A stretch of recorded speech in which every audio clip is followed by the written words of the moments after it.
Hello, I am John Stuart Mill, and this is my podcast, and today, my special guest is Elon Musk. Elon, thank you very much for coming on to my show. It's an honor to have you. Of course, it's a pleasure to chat with you, Mr. Mill. This isn't going to be quite like some of the other podcasts that you've been on. I don't plan on us smoking marijuana during this show. Is that okay with you? Yes, I'll save that for one with Joe. Very well then. Elon, you've been in the news quite a bit lately. Aren't I always? Well, yes, but it usually has something to do with Tesla or Dogecoin. To the moon! Elon, focus. My apologies. Okay. Anyway, you're in the news for something completely different now. You have offered to buy Twitter. Tell me about it. Yes, I have. I recently made a large investment in Twitter and currently hold more shares than any other individual, including the whole executive board combined and Jack Dorsey, the former CEO. Huh. Interesting. Let me get this straight. So do you own Twitter now? Nope. I own just under 10% of Twitter, but I did make an offer to completely buy the company. So Twitter's a publicly traded company, and you want to buy out all shareholders and own the entire corporation? That is correct. Why do you want to do that, Elon? Because I'm not able to enact the changes I want to see in Twitter as a mere shareholder. I want to turn it into a private company that I have more control over. I understand that. What do you want to change in Twitter? What do you hope to change? Twitter holds a unique place in our society because it is a place where everyone can share their thoughts and ideas. A de facto town square, if you will. But that freedom of speech has been deeply convoluted. I've always been an advocate for freedom of the press, freedom of thought, and I think that the liberty to speak freely is an integral part of free society. If your goal is to untangle a problematic situation and restore or improve freedom of speech on this app, then I like that. I appreciate that. Your writings form the basis for many of my thoughts on society.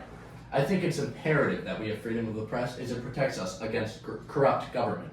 Yes, it seems as if you have read my works. I believe exactly the same thing. I don't see how that pertains to Twitter, though. I could open an account right now, write a thought, and people around the world can read it. And all of that can happen in 3 minutes. What's the issue? That's completely correct. And that's an amazing aspect about Twitter, and not something I want to change at all. Well then, what do you want to change? I do believe that Twitter's algorithm is dishonest and slimy. They promote the tweets that they want people to see without telling users that they are doing so. So you're saying that the algorithm is the problem, that Twitter's algorithm is promoting certain tweets above others, making them more visible to people. Yes, that is exactly what I'm saying. If I own Twitter, I would make the algorithm more transparent and individualize each user's experience. I don't think that the Twitter executives and their algorithm should be empowered to the point that they decide what news, thoughts, or ideas everyone gets to see. Now that's something that I wholeheartedly agree with. No one should have the authority, no single entity should have the authority to decide arguments for all of mankind. We should let mankind decide those things as a collective. That is actually my biggest concern about you being the sole owner of this company. I don't see why. Explain. Elon, you're the richest person in the world by close to $100 billion. If you bought Twitter, you would be the sole owner of one of the most important social media companies in the world. And unlike the other social media companies, which are owned and operated by a board of people, you'd have complete control over this company. I'm genuinely worried about the power that you would have accumulated. You'd be the richest person in the world with the sole ownership of a company that controls a lot of free speech and has a lot of free speech on it. No? I understand your argument. I really do. And it's not one that I can argue with definitively. I have accumulated massive sums of money, and with it comes power. That I cannot argue. I'm not trying to buy Twitter to become more powerful, although I do acknowledge that that is a side effect of it. I really want to improve the app for the betterment of the population. Okay. We are in agreement that it's wrong for one authority to suppress debate or decide one question for everyone, though, right? Yes, completely. So is that not exactly what you're attempting to do, though, with the acquisition of Twitter? Aren't you trying to decide what everyone else sees? Couldn't you do that? You'd unilaterally have control over the entire news cycle. I would be able to in theory, but that's not what I'd do. If I own Twitter, and we go back to your hypothetical about downloading an account and posting a thought for the world to see in 3 minutes, and you decide to tweet, Elon Musk smells bad and his cars suck, I wouldn't have the tweet deleted. Okay, but that's such a cheap example, Elon.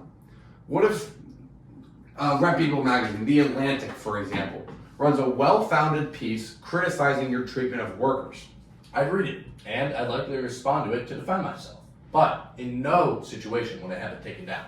I mean, that's good to hear, and I have no reason not to believe you, but it's much easier for you to sit here and say that than it is to go through with it when the time comes. Certainly, I can't argue with that, but my intentions are not corrupt. Fair enough. Allow me to push you further.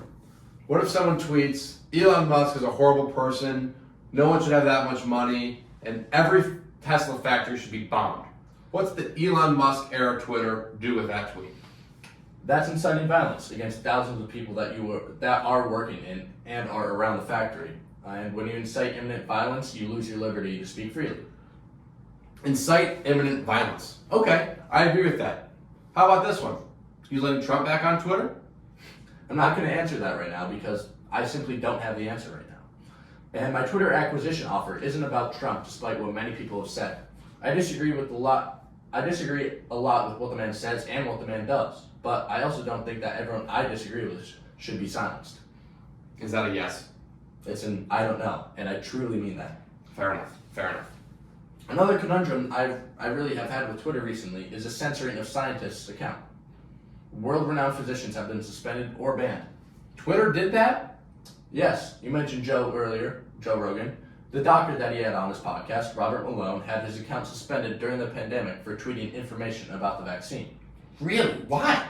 Yes, Twitter said it was misinformation leading to vaccine hesitancy, and they suspended it. Misinformation, huh?